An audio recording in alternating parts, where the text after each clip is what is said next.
رسول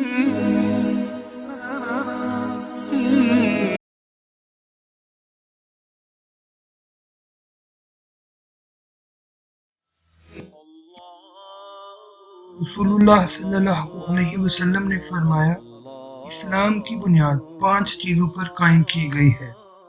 اول، گواہی دینا کہ اللہ کے سوا کوئی معبود نہیں اور بے شک محمد صلی اللہ علیہ وسلم اللہ کے سچے رسول ہیں، اور نماز قائم کرنا، زکوٰۃ ادا کرنا، حج کرنا اور رمضان کے روزے رکھنا۔ حدیث نمبر 8، صحیح بخاری۔ نبی صلی اللہ علیہ وسلم نے فرمایا، ایمان کی 60 سے کچھ اوپر شاخیں ہیں اور حیا، شرم بھی ایمان کی ایک شاخ ہے۔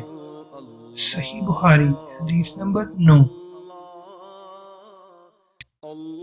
آپ صلی اللہ علیہ وسلم نے فرمایا، مسلمان وہ ہے جس کی زبان اور ہاتھ سے مسلمان بچے رہیں، اور مہاجر وہ ہے جو ان کاموں کو چھوڑ دے جن سے اللہ نے منع فرمایا۔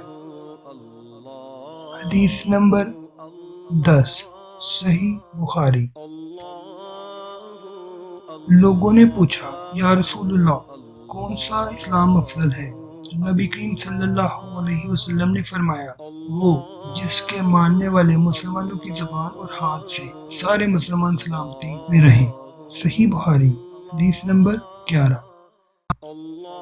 ایک آدمی نے نبی کریم صلی اللہ علیہ وسلم سے پوچھا کہ کون سا اسلام بہتر ہے؟ فرمایا کہ تم کھانا کھلاؤ، اور جس کو پہچانو اس کو بھی اور جس کو نہ پہچانو اس کو بھی، الغرض سب کو سلام کرو۔ حدیث نمبر 12، صحیح بخاری۔ نبی کریم صلی اللہ علیہ وسلم نے فرمایا، تم میں سے کوئی شخص ایماندار نہ ہوگا جب تک اپنے بھائی کے لیے وہ نہ چاہے جو اپنے نفس کے لیے چاہتا ہے۔ صحیح بخاری، حدیث نمبر 13۔ رسول اللہ صلی اللہ علیہ وسلم نے فرمایا، قسم ہے اس ذات کی جس کے ہاتھ میں میری جان ہے، تم میں سے کوئی بھی ایماندار نہ ہوگا جب تک میں اس کے والد اور اولاد سے بھی زیادہ اس کا محبوب نہ بن جاؤں۔ صحیح بخاری، حدیث نمبر 14۔ نبی کریم صلی اللہ علیہ وسلم نے فرمایا، تم میں سے کوئی شخص ایماندار نہ ہوگا جب تک اس کے والد اور اس کی اولاد اور تمام لوگوں سے زیادہ اس کے دل میں میری محبت نہ ہو جائے۔ صحیح بخاری، حدیث نمبر 15۔